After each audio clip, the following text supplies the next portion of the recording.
Hi everybody, this is the Nerdy Old Lady, and because February is Black History Month, I thought I would come in and talk about some new slash old, I don't know how you'd say that, comic books out that actually have African American characters either in the lead or equal billing. And this is actually part 2 of a 2-part video. And I am doing from teen plus to adults. And if you want to check out the first half of this video, which was done by my daughter, the nerd girl of Nerd Girl Universe, you can check that out on her YouTube channel, Nerd Girl Universe. And she did part 1, which is from, I guess you could say, everybody to teens. So she did some. So I'm going to do, my half is going to be teens to adults. Both of them, I guess you could say, both videos cover whatever you're interested in, but we just thought we'd break them up that way into categories, so that if you wanted to look for comics that were age appropriate for a child, elementary school, whatever, up to teens, middle school, you can look at those, and then some that are a little bit more adult, have an older feel to them. We can do that as well. So anyway, like I said, this is February. This is Black History Month. We thought I'd come in. We do a 2-parter, as I'm repeating myself, but we do a 2-parter about African American characters, which this is really cool. I grew up in the 70s and 80s, and to be perfectly honest, there weren't really a whole lot of comic book characters that, at least that I recall, that characters of color that could hold their own. So I'm really excited about the 21st century and seeing the changes that the mainstream comics like DC and Marvel are going through. I used to be more of a DC girl. I'm moving more toward Marvel because I'm seeing more characters like me, like my daughter particularly. I like that they're changing up some of the traditional characters and showing them in different ways. Like, we have Peter Parker, and now we have Miles Morales, who's half African American and half Hispanic. And then we have Miss Marvel, who is Indian. And then we have other characters that maybe we'll do another video particularly about the new. There are a lot more strong female characters, which is really cool too, in conjunction with there being more characters of color. But anyway, back to the subject at hand. I'm going to talk about, for Black History Month, African American comic book characters that are either have their own comic book series. Some of these I've read, some of them I'm in the midst of reading, so that's what I'm going to talk about. And I'm kind of going in order of, I guess, I don't know, importance, at least the way that I see them. The first one is Vixen Rebirth.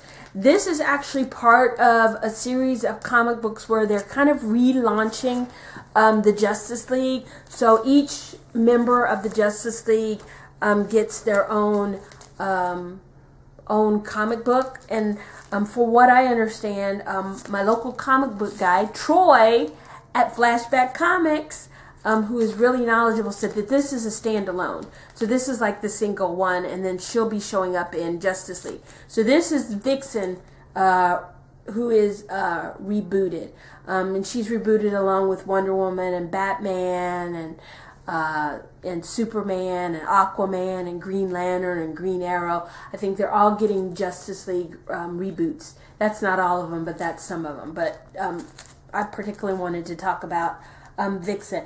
This was an okay comic book. I actually was kind of hoping that it would be a comic book series, and was kind of disappointed when I found out that it wasn't going to be, because I think she could have some really cool adventures. I know on the CW Seed, which you can get online. She actually, Vixen has her own animated series, which ties in with all the CW shows like Flash and Arrow and Legends of Tomorrow. Some of those characters from those TV shows have actually guest starred. So Vixen.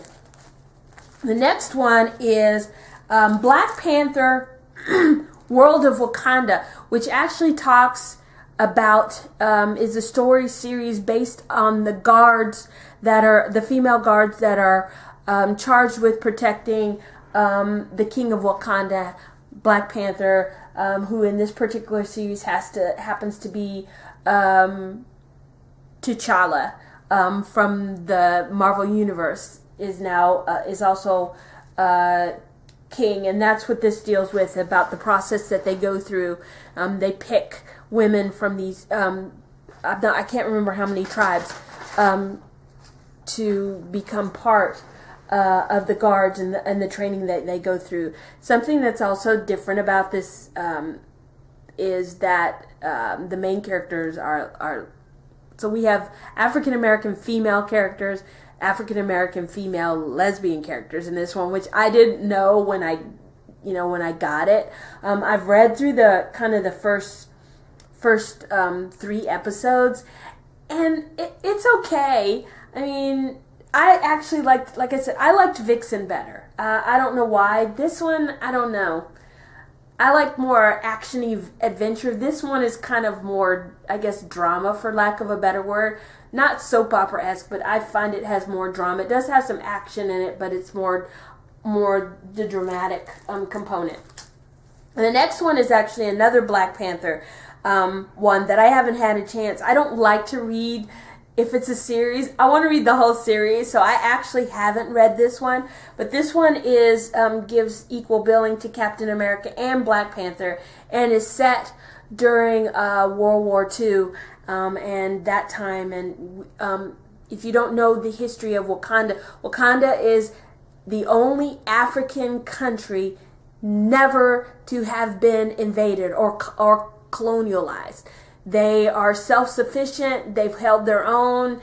They've been sovereign for forever. Nobody has ever come in and conquered them. So that's what makes Black Panther a really cool character in the Marvel universe, and Wakanda really cool. So, but anyway, this is Black Panther and Captain America and Black Panther, and it is set in World War II, and it's a 4-part series. This actually is the cover of comic book number 2 of 4. So I'm hoping to get 1 and 3 and 4, and then I'll get around to reading those. The next one, there was actually one that I was going to talk about that I don't have, and I'll have to think about what it is. Oh, it's another Black Panther one. There's actually another series, and I may have one, but I couldn't find it, that actually deals with Black Panther and Storm. If you all don't know, Storm is an X-Man, Black Panther was an Avenger, and they actually get together and marry and have children. And there's actually a comic book series that talks about, that's built on who is T'Challa going to pick as his queen. And there are several women in the Marvel Universe, and Storm is actually the one that he winds up with, and they build a family, and they have there's a series built around that. So that's another one I don't think I have that, but that's one. The next one is based on one that my daughter talks about in part 2, which is Captain America and Falcon. And it's a more classic comic book, I think probably from like the 80s, 90s, somewhere around off of there, where Captain America and Falcon share top billing. Sam Wilson. This series is where something has happened to Steve Rogers, and he has basically lost his youth and his and his super soldier powers, and so he basically passes the mantle on to Falcon, Sam Wilson. And so this series is Sam Wilson, Captain America, and this is number 1. And I actually have 1 through 4. I'm actually reading. I think I've read number 3, and I'm going to read number 4. And I really like this one. Sam gets himself into all kinds of trouble, and he actually has a partner. She doesn't get billing. She's Misty. Misty is a private investigator and everything, and so she works in conjunction with Sam Wilson. And Sam no longer is affiliated with S.H.I.E.L.D. or the Avengers because of something that we learned through the process of this story. So he's kind of out on his own, and he doesn't have the resources, at least in these first few episodes of the comic book. So this, I really liked this one. I was actually surprised. I was hesitant to get this one, but this is another one. And then the final one that I have is actually one of my favorites, and I believe this is an old one. It came out, I believe, in like 2000, and I thought 2007, and it is called Truth. This is actually a 6-part series that Marvel did, and it is based on, it's also based on Marvel, I guess you could say mythology, but it's thrown into a historical context because, we know about Steve Rogers and how he got the super soldier serum. Well, this story, Truth, talks about the development of the super soldier serum, and that actually Steve Rogers was not the first super soldier. He was not the first Captain America. So this is basically kind of like, you know how we get those movies, like the one that's out now, Hidden Figures. We get these untold and forgotten stories about African American contributions to the war effort. Hidden Figures was about African American women's contribution to the NASA space program. So this is kind of what Truth is about. Truth talks about the development of the super soldier serum, which is based on some historical elements, the Tuskegee airmen and the Tuskegee experimentation that was done on African American soldiers at Tuskegee. This is the basis of the story. So it's based in that, and talks about the development of the super soldier serum and how it was used on African American soldiers, and how through the course of a couple hundred soldiers, Isaiah Bradley, who we see on the front cover, becomes the last one standing, and it talks about his journey and his mission and what happens. And in this story, we also find out Cap finds out about the origin of the super soldier serum in here as well, and was kind of shocked and saddened to realize that the skills that he had came at the expense of other human beings. So it kind of puts a new twist on the story, which I really liked. This is really, really hard to find comic book because, like I said, it came out in like 2007. You may be able to find it on eBay, which is where I found these. I was lucky; I found all 6 for one, so that's why they're all in one packet. But this is a really great story. The only thing that I really don't like about this story is the animation. It's weird animation, and I think it has to do with the heaviness of the story. The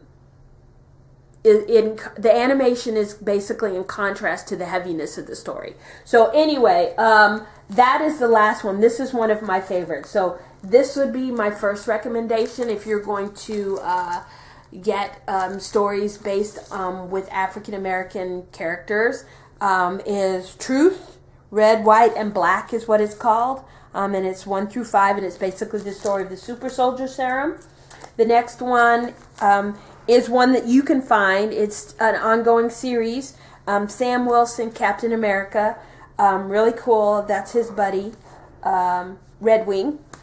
But that's a really good one. And then, of course, we have Captain America and Black Panther. This is a limited 4-part series based on Captain America and set in World War II.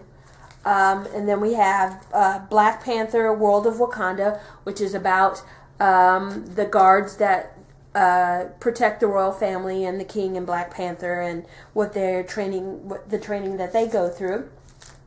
And then the last one is a standalone, which I'm kind of hoping is not a standalone because I really like it, which is Vixen Rebirth, which is basically part of the series that they're doing for a relaunch of the Justice League of America. As it says, Justice League of America, Vixen Rebooted.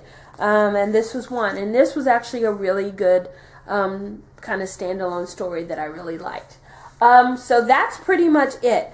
I know we're kind of late. It's halfway through the month of February, but we've all kind of been busy. I've been doing other projects and kind of trying to get organized, and I do other things on the side. I customize Funko Pops, which maybe I'll come back and I'll show you some of the Funko Pops that I've done. I've actually done a Funko Pop of Isaiah Bradley, and I've got my own version of Nick Fury Jr. and some others, but anyway, I just wanted to come in on my part 2, and talk about the teen to adult superheroes of color, African American colors, for the month of February. And you can check out, hopefully maybe I'll link it below my daughter's channel, and you can watch part 2 if you would like. And so that's pretty much it. But these are really cool comics. I'm really excited. I wish they had these type of comics when I was my daughter's age, 15, 16. These are really cool to see how comic books have finally started to become diverse. So anyway, that's pretty much it. May come back with other comic books. I'm reconnecting with my nerdy side now, a little late in the game. Now that my girls are older and I'm not having to take care of kids so much, they're teens, I get to reconnect with some stuff. So I'm reading my comic books, and revisiting old TV series that I used to enjoy as a kid, that now that I look at as an adult, I go, oh, okay, maybe not. But anyway, I'm rambling. That's what we do. The Nerd Girl rambles, Nerdy Old Lady rambles. But anyway, I hope things go well for you, and hopefully we'll see you guys sometime soon. Bye.